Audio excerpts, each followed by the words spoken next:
Vechol amarbe les saper bitiat mitzraim arezé meshubar. Tout celui qui multiplie le récit de la sortie d'Égypte, il est digne de louange. Ça veut dire quoi? C'est quoi être digne de louange? Ceux qui commentent la Haggadah. Alors, commenter la Haggadah. Si, c'est sûr que ça a de la valeur.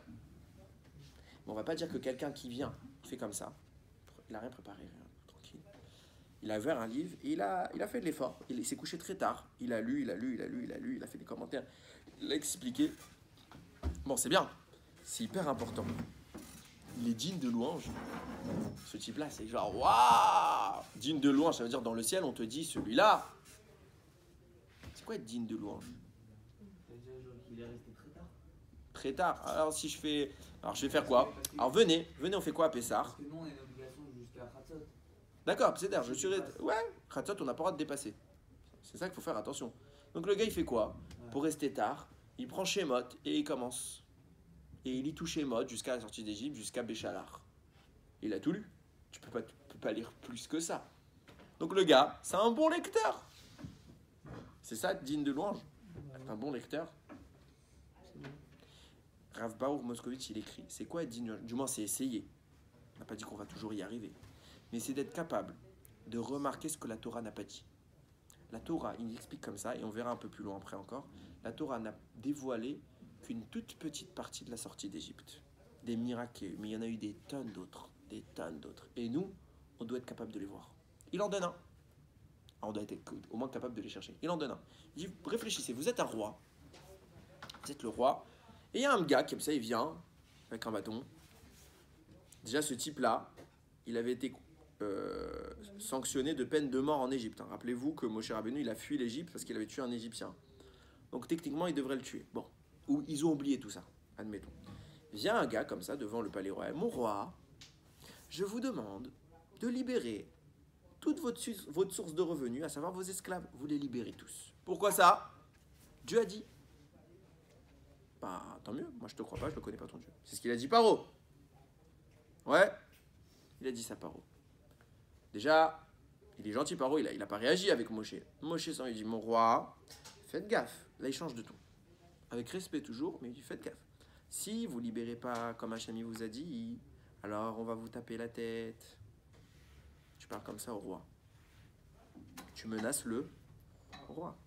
Bon, allez, admettons, le roi, il est gentil encore, il fait rien. Et tu tiens promesse. Le mec, il vient, prend son bâton, sur l'eau, le sang. Vous avez plus de quoi boire. Deuxième, les grenouilles. Et troisième, et quatrième, et cinquième. Et le mec, il est en train de te ratatiner tout ton pays. Qu'est-ce que tu fais? Merci. Évidemment, mais t'attends pas la 10e plaie pour le tuer.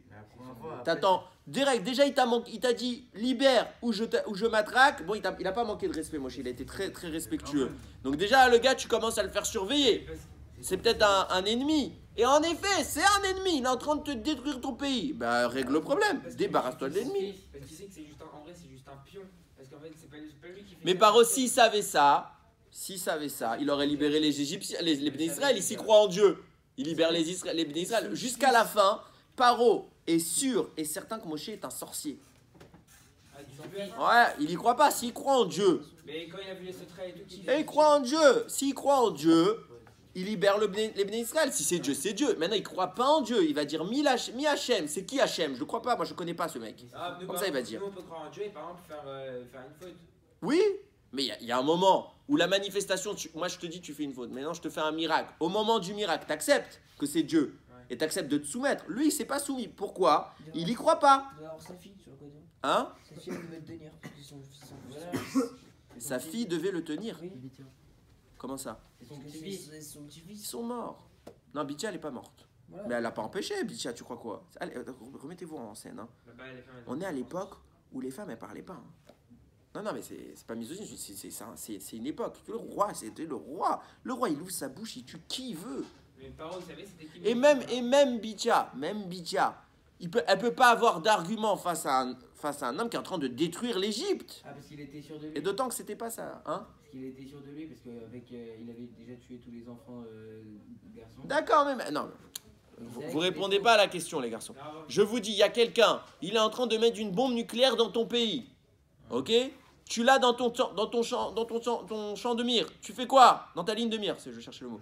Dans ta ligne de mire, tu fais quoi? Tu tires, il n'y a pas de là. Mais n'importe quel imbécile, il fait ça. Ce qui est fort, c'est que Paro, il n'y a pas pensé. Mais Paro, c'est un roi, il a des conseillers. Peut-être lui, c'est un khamar. Allez, lui, il n'y a pas pensé. Ses serviteurs, ils n'y ont pas pensé. Les esclaves, personne dans toute l'Égypte n'a levé le petit doigt contre l'ennemi Moshe. C'est des malades. La réponse, elle est simple. N'importe quelle stratège, il fait ça. Réponse de Rabbi Moscovitch. Parce qu'Hachem avait besoin que Moshe aille parler à Paro. Alors comme Hachem, il a besoin que Moshe aille parler à Paro, Paro, il lui a enlevé sa tête. Dans sa tête, Hachem, il lui a enlevé ne serait-ce que le potentiel de penser lever le petit doigt contre Moshe. Il n'avait pas son mot à dire. Il n'y a pas un homme sur terre qui empêchera Hachem de faire ce qu'il a envie. J'ai besoin que Moshe te parle. Il viendra te parler. Même pas tu y penses à le tuer. Et au moment où même ni lui, ni les conseillers, ni personne n'en est... Et regarde comment c'est fort. À la seconde où Hachem il envoie Moshe la dernière fois, qu'après Moshe il ira plus voir Paro, là Paro il se réveille. Il dit Moshe, si tu reviens, je te tue. Pourquoi à ce moment-là et pas avant, que ça aurait été logique de le dire avant? Parce que jusque-là, Hachem a besoin que Moshe aille. Et donc Paro il ne peut pas y penser. Hachem n'a plus besoin. Revient le naturel. Mais il n'a même pas tué. Il a pensé y tuer, le tuer. Hachem fait ce qu'il veut dans le monde. Il n'y a pas un homme qui peut aller contre Hachem. Et que Paro, c'est ça qu'Hachem il a voulu montrer. Ne crois pas que tu es quelqu'un. Ne crois pas que tu as un mot à dire dans ce qui se passe. C'est moi, le chef. C'est moi, le créateur. C'est moi qui a créé l'histoire. C'est moi qui contrôle, qui dirige l'histoire. Elle aboutira là où j'ai dit qu'elle aboutira. Et tu peux faire tout ce que tu veux pour l'empêcher. Elle aboutira quand même. C'était le grand débat entre Moshe et Paro. Et Moshe, c'est ça qu'il lui a montré. C'est quoi être digne de louange? C'est trouver quelque chose qui n'est pas écrit. Il faut savoir aller un peu plus loin que le simple texte.